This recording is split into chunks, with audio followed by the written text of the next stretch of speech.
The Italian prisoners of war were told to line up at sunrise, convinced they were facing their final execution. They didn't know that the enemy soldiers approaching them weren't carrying rifles for a firing squad, but something that would change their lives forever. This is the forgotten story of the dawn that turned a tragedy into a miracle. The once proud Italian empire was collapsing.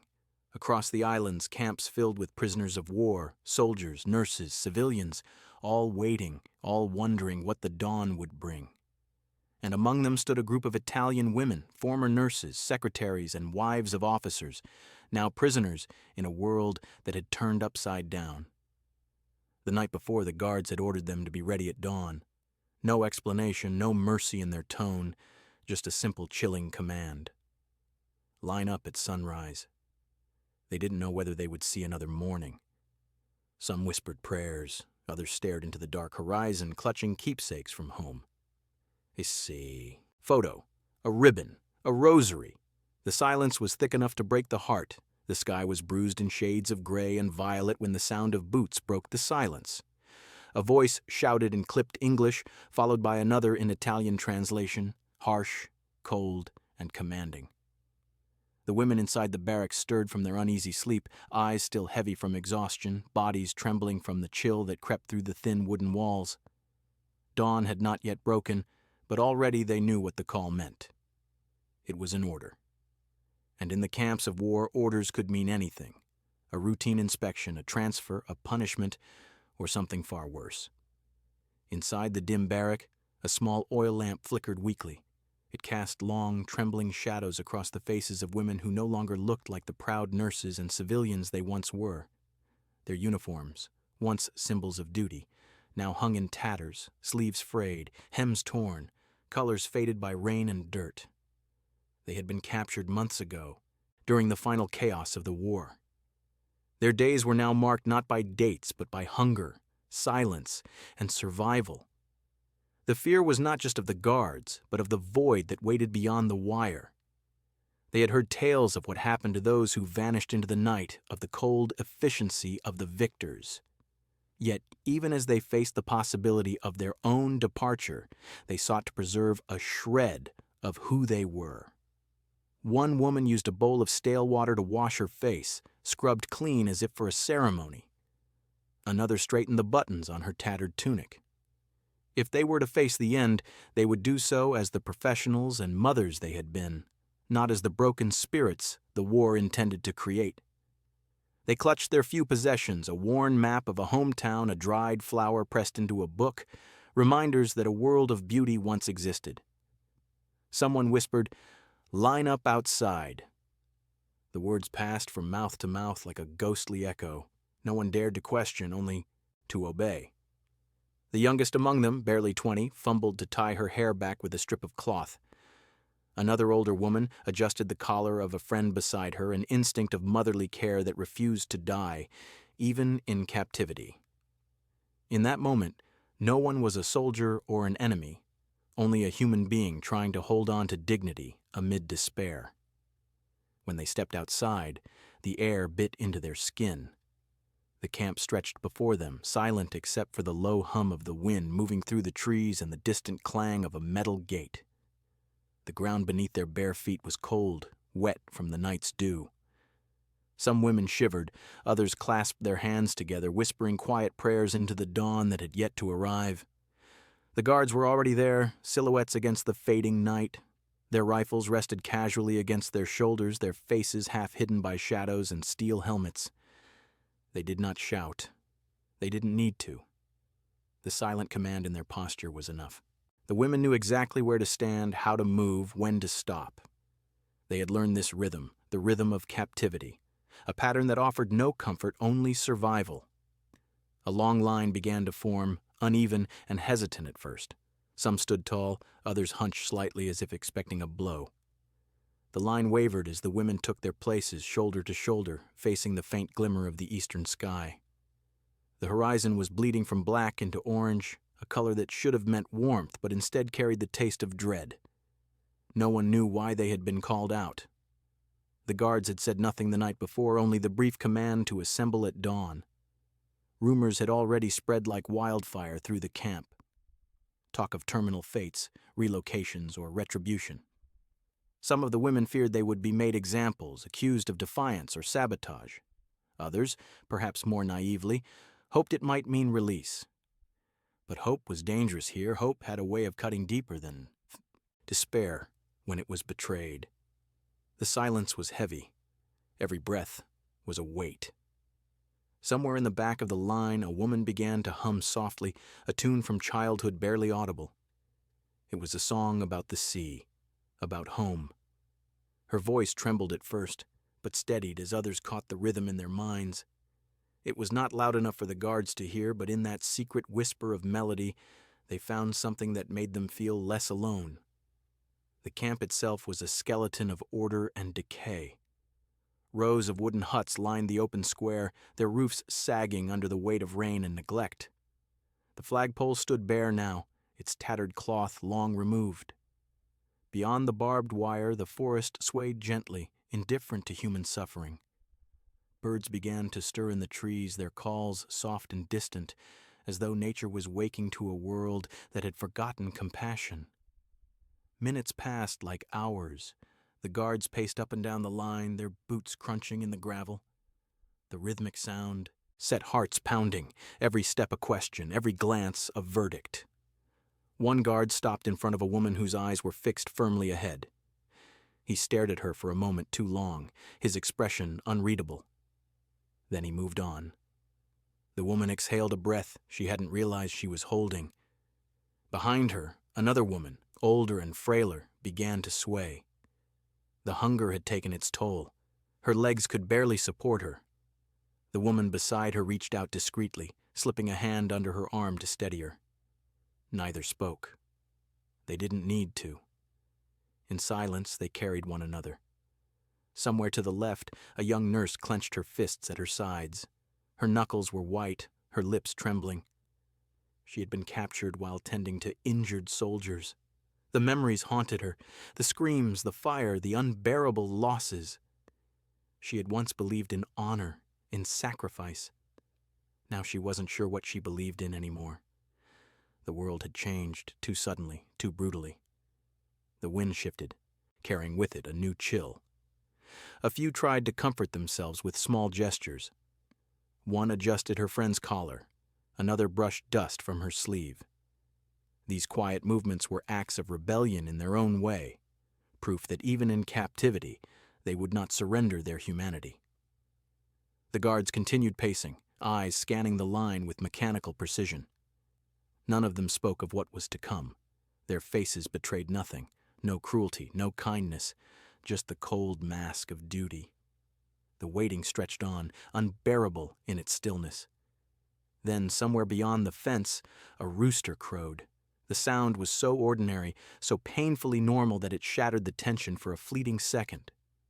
One of the younger women bit her lip to keep from crying. Another whispered under her breath, "Maybe today it will end." The light grew brighter now, cutting through the fog that lingered over the camp. The shapes of trees became clearer, the outlines of the watchtowers sharper. A soft wind blew through the line, tugging at the loose strands of hair and the torn hems of uniforms. It was almost poetic how the world continued to move while they stood frozen in fear. No one yet knew that this dawn, this gathering would mark a turning point, not just for the war, but for their souls. Within hours, they would come face to face with something they had not expected, not punishment, not vengeance, but something altogether different. Something that would remind them that even in the ashes of defeat, compassion could still exist. For now, though, all they had was the moment, the slow crawl of light, the sound of breath and boots, and the heavy trembling silence of women caught between past and future. The silence broke like glass. A single voice, sharp and commanding, pierced the morning air. An American officer's tone, steady and sure, cutting through the haze of fear. The women flinched instinctively, as if struck by the sound itself. After so many months of orders barked in anger, the calmness of this voice felt strange, almost foreign. He spoke again, slower this time, his words crisp and deliberate. Then came the translation, "You will be moved." For a long, breathless moment, no one reacted. The words hung in the cold air, too unexpected to process. Moved. What did that mean? Moved to where? Some exchanged brief nervous glances, their minds racing through every possibility. In the camps, moved could mean anything. Relocation, interrogation, punishment. Hope was a dangerous word, one that could shatter the moment it was spoken aloud. The officer stepped forward, boots crunching against the gravel. He was tall, his uniform immaculate, despite the dust that hung in the morning air. His expression was unreadable, neither cruel nor kind, but composed, as though he carried the weight of a decision that demanded restraint. Behind him stood a group of soldiers, their rifles slung casually across their backs. They watched silently, their eyes scanning the rows of women who stood trembling before them. The women's hearts pounded. One of them, a nurse named Kiko, clutched the edge of her sleeve, her nails digging into the fabric. Her mind flashed back to nights of interrogation, to guards shouting, to the endless hunger that had hollowed her face. Moved! The word spun in her head like a cruel trick. She thought of her brother who had passed away fighting. Would she now join him? A guard barked another command. The women tensed, but then instead of forcing them down or lining them up for inspection, the Americans motioned toward the open gate. Beyond it, the women could see shapes emerging through the early morning mist. Trucks, several of them parked in a neat row, engines idling softly. The smell of fuel drifted across the air, strangely comforting in its familiarity. The Italian interpreter repeated the words, slower this time. You will be moved to another camp. Still, disbelief hung in the air. The women looked at one another, searching for confirmation, for any sign that this wasn't some cruel deception. For months, they had been conditioned to expect only hardship. The idea of being moved to safety felt unreal, like a dream conjured by a starving mind. The officer gestured again, and one of the soldiers stepped forward. He carried a box, something that glinted faintly in the sunlight. As he opened it, the scent hit them first. Bread.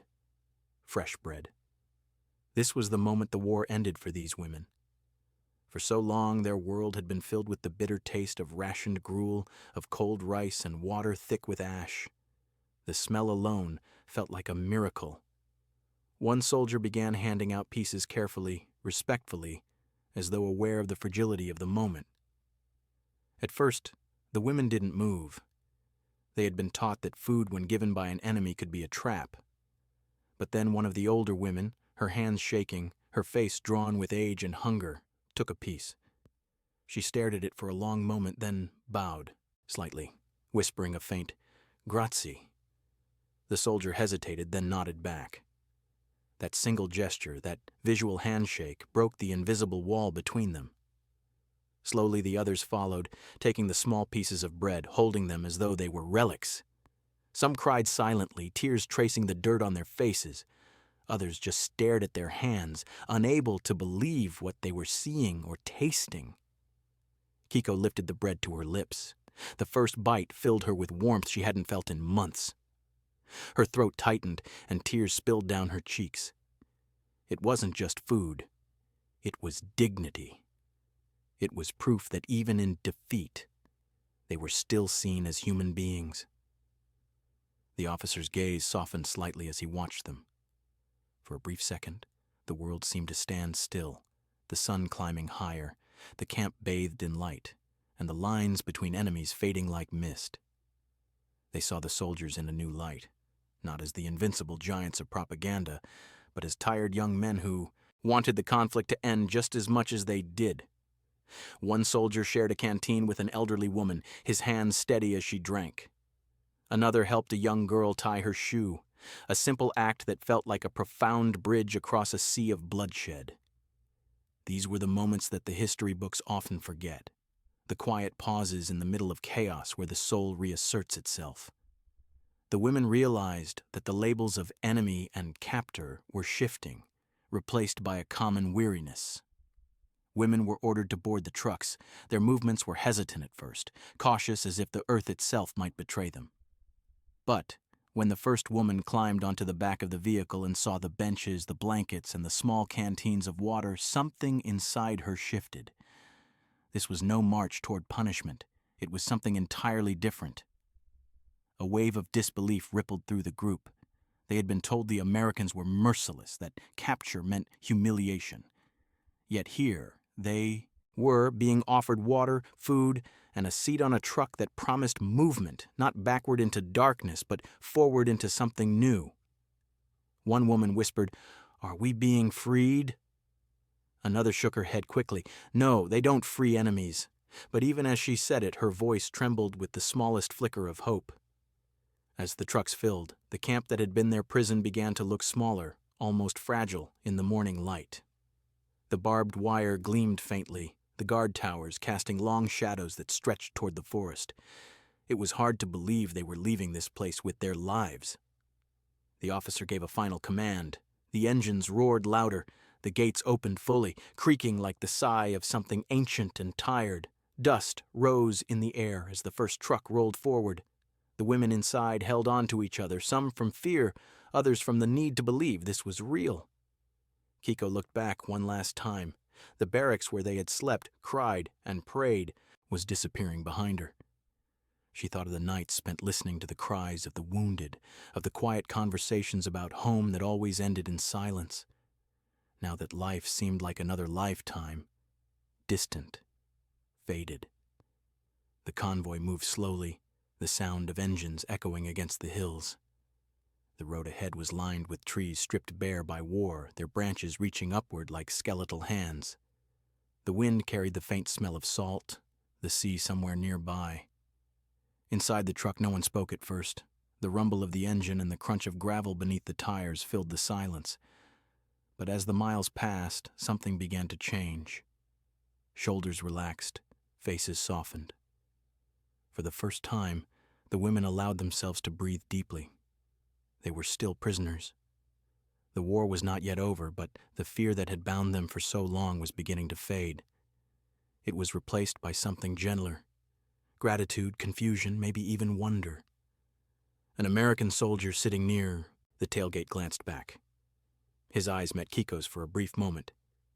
Neither said a word, but in that silent exchange, something unspoken passed between them. A quiet acknowledgement that the war had taken so much from both sides. The road stretched endlessly ahead, winding through the scorched earth of what once had been villages, homes, and quiet farmland. The trucks rattled along the dirt path, leaving behind the prison camp and all the memories buried within its barbed wire fences. The air was dry, carrying the faint scent of smoke and salt, the smell of a land that had burned for too long. The women sat closely together in the back of the trucks, their shoulders brushing, their silence thick, but no longer suffocating. The world beyond the fence was both strange and familiar, alive with colors and movement they hadn't seen in months. Some of them had forgotten what trees looked like in daylight, what the breeze felt like when it wasn't filled with dust and fear. Now, as sunlight streamed through the passing leaves, they felt its warmth touch their faces. It wasn't the harsh heat of a soldier's torch or the glare of a searchlight. It was the real, gentle warmth of morning. It carried with it something unspoken, a reminder that the world had not entirely turned to ash. Kiko sat near the edge of the truck bed, her fingers gripping the wooden railing as the vehicle bumped along uneven ground. The rhythmic sound of the wheels against gravel became a heartbeat, steady, grounding. Around her, women of all ages sat silently, some with eyes closed, others staring out at the endless horizon. Each was lost in her own thoughts, her own fragile reckoning with what survival meant now. When the trucks had first started moving, no one had dared to speak. The fear was still too close, too raw. But as the miles rolled by, a quiet murmur began to rise among them. Questions whispered between breaths. Where are we going? Is this another camp? Will we be safe there? No one had answers. Even the interpreter seated near the front had stopped speaking, his gaze fixed firmly ahead. Kiko glanced at the soldiers riding at the back.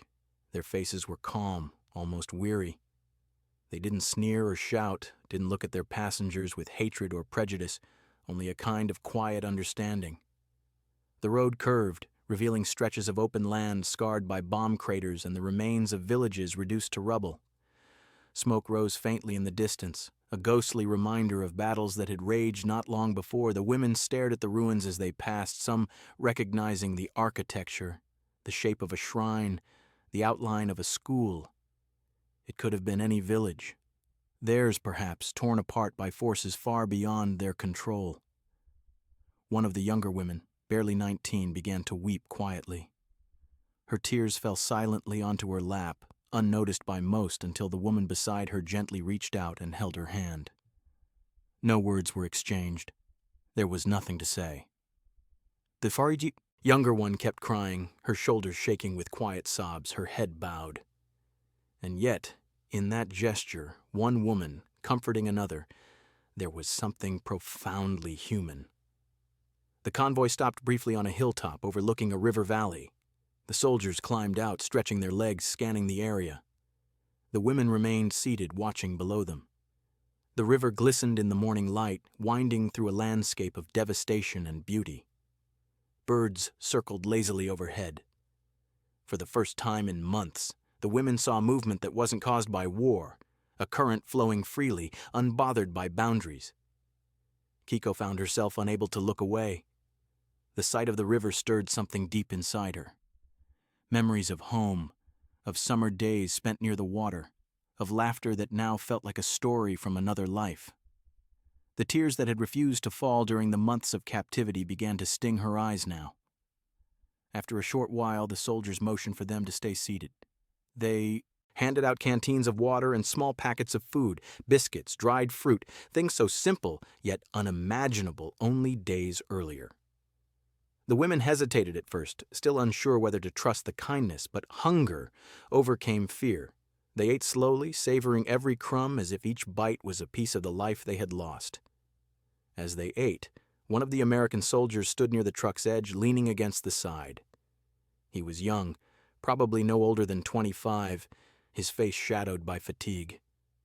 He looked at them, not as captives, not as enemies, but as people.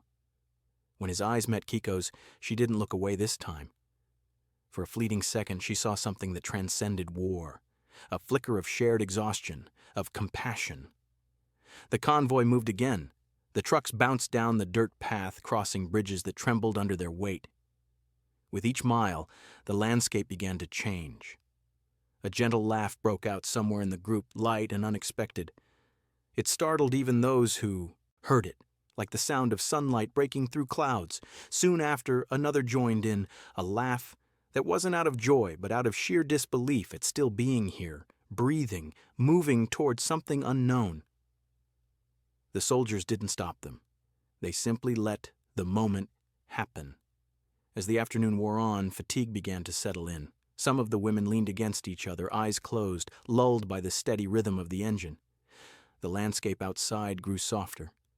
Rolling hills, distant trees, the glimmer of small towns untouched by fire. The contrast between the scorched ruins and the untouched hills was a stark reminder of the war's jagged path.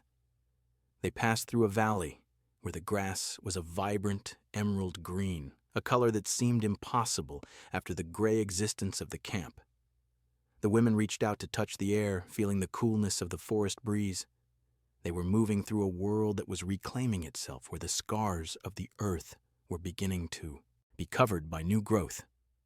It gave them a quiet, unspoken hope that they too might be able to grow over their own wounds, that the memory of the camp might one day be covered by the experiences of a new life. Every turn of the wheel carried them farther from the horrors they'd endured, but not far enough to erase them. The past still clung to their skin, their breath, their silence. Kiko found herself thinking about the night before their capture, how she had sat beside a wounded soldier, listening to him whisper the name of his wife as he passed away. She had promised to write his family, but never had the chance. The memory haunted her even now. Yet today, for the first time, it didn't feel like a curse. It felt like a promise, one she still might fulfill someday. The trucks finally slowed as the sun began to set, the horizon painted in hues of red and gold. Ahead lay a larger encampment, not a prison, but a transition point. Tents stood neatly arranged, smoke rising from cooking fires. Soldiers moved between them, some carrying supplies, others talking quietly. The place was busy but peaceful, alive with order and routine. The women were helped off the trucks one by one. Their legs were stiff, their movements uncertain, but the soldiers offered steadying hands. No one shouted, no one forced them. The tone of the air itself had changed. It was no longer filled with authority, but with something gentler. When Kiko stepped down, her feet met solid ground that didn't feel hostile. She looked around in disbelief. The air here smelled of cooked food, of clean canvas, of smoke that didn't burn your throat. She could hear laughter somewhere in the distance, not mocking, but real. They were led to an open area where medical tents stood. A few nurses, American perhaps, moved among them, offering blankets and water, guiding them gently. One of the Italian women hesitated when an American nurse reached to touch her arm, instinctively flinching. But the nurse only smiled, her expression soft, reassuring. "You're safe now," she said in slow, careful English. The woman stared at her for a long time before nodding. That simple act, a stranger's kindness without demand, struck deeper than any speech. As night descended, the women were given a place to rest. The sky above was a deep indigo, stars faint but visible through the drifting clouds. Some of the women sat quietly near a fire, warming their hands. Kiko sat a little apart from the others, staring into the flames. The light flickered across her face, illuminating her hollow cheeks and tired eyes. Yet behind that exhaustion was something new, a glimmer of peace she hadn't felt in years. She thought of the officer who had spoken that morning, of the soldiers who had shown restraint, of the nurse who had offered her water without judgment. The war had taken everything from her home, her family, her faith in the goodness of people. But that morning, it had given something back, not in grand gestures or sweeping speeches, but in the smallest of acts, a piece of bread, a shared glance, a gentle hand. Those moments became her proof that humanity could survive even in the ruins. As the fire crackled, she whispered a quiet prayer. Not for victory, not even for peace, but for memory. That someday, when the war was just a story told by the survivors, people would remember that kindness existed even in the darkest times. Above her, the stars flickered like distant embers, watching silently over a world that was finally learning to heal. In the ruins of 1945, a simple act of mercy proved that humanity can outlast any war. If this story moved you, hit the like button and subscribe to join us as we uncover more of history's most incredible untold moments. We'll see you in the next one.